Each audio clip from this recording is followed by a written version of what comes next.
is crap. Isn't it a familiar thought to all of us, especially during this uncertain time? And guess what? There's a law which states exactly that. Everything is indeed crap. Sturgeon's law is an adage which states that 90% of everything is crap.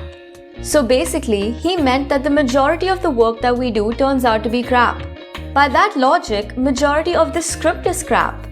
So why do we continue to do crappy work, or why are we making crappy videos? Let's find out. The adage represents the belief that in general, the vast majority of the work that is produced in any field is of low quality. For example, when it comes to movies, 90% of the movies that come out each year are relatively bad. The statement of the law almost feels like an attack. It's like when you get into an argument with your brother and he calls you crap, so you retaliate and say, "No, you are crap." Well, that's actually how this law was founded. This law came from an observation by Sturgeon when he noticed that critics were calling 90% of science fiction crap. He flipped it on them and stated that 90% of anything is crap. He himself calls this law the Sturgeon Revelation. The first reference to Sturgeon's revelation appears in the March 1958 issue of Venture Science Fiction, where science fiction author Theodore Sturgeon wrote, "I repeat Sturgeon's revelation, which was wrung out of me after 20 years of wearing defense of science fiction against attacks of people who used the worst examples of the field for ammunition, and whose conclusion was that 90% of SF is crap." Even though Sturgeon's law claims that 90% of everything is crap, it's difficult to quantify subjective work and put a mostly crap label on it. It's a challenge to conclusively determine what constitutes low or bad quality and what doesn't. The dilemma is especially prevalent in the cases where the perceived quality of given work strongly depends on the perspective of the person assessing it. For example, there's a possibility that a movie which is deemed as flop by critics could actually be of great quality, since everyone has a different perspective.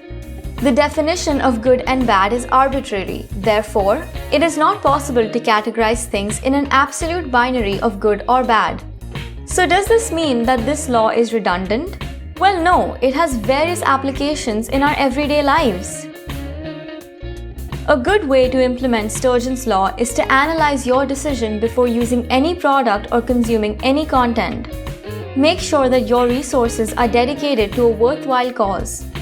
In other words, this means that instead of filling your mind with low quality or basically crap content, utilize that space for something better which is useful and enjoyable. So always ask yourself, is 90% of this product crap? If the answer is yes, then you know what to do. If you think about it, we already tried to filter out 90% of crap material.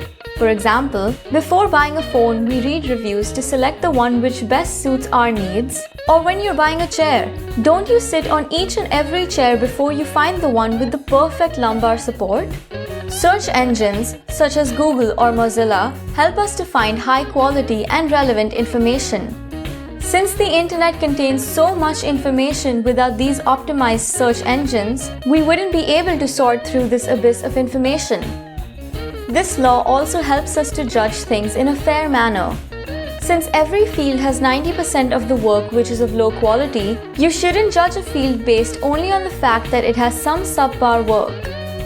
This helps you to keep an open mind. If you are an artist or a producer or a creator looking to conquer the market, then this law can help you give some insight about what will sell. Since 90% of everything is of low quality, strive to produce in that 10% where the cream is. Finally, when using Sturgeon's law, you should also make sure to not blindly adopt it as a defense for a certain field or for a certain collection of works. While Sturgeon's law can be relevant in some cases, you should always mention it in a way that explains why it's relevant, to avoid relying on fallacious reasoning. Individual perception also affects people's judgment. Majority could say that a certain field is not good enough or is straight up crap, but it could be possible that it's just not of their interest and a minority of people really like it. In such cases, the work created is not of low quality, but is simply not made for the majority. So ask yourself, was 90% of this script crap? I really hope not. That is all for this video. Do like, share and subscribe to our channel Explified. Check out our channel for more interesting content.